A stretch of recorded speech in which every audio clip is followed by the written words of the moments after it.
In charge agriculture AO Anil ने बताया है कि महकमे ज़राअत के आला अहदेदारों की हिदायत के मुताबिक कामारेड्डी जिले के इलारेड्डी मंडल मुस्तकिल में वाक़ खाद की दुकानों का मुआयना किया जा रहा है।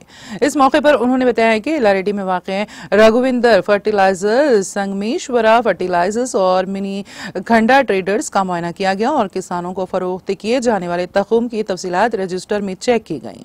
उन्होंने बताया है कि इन दुकानात के लाइसेंस की तजदीद से मुतालिक भी जाँच की गई। एग्रीकल्चर AO ने कहा है कि अगर कोई नकली तखुम फरोख्त करेगा तो उनके खिलाफ मुकदमा दर्ज करके कानूनी कार्रवाई की जाएगी। धाओं में sub inspector police P Mahesh, police अमला इलारेड्डी, एग्रीकल्चर AO राजा गौड़ ने हिस्सा लिया।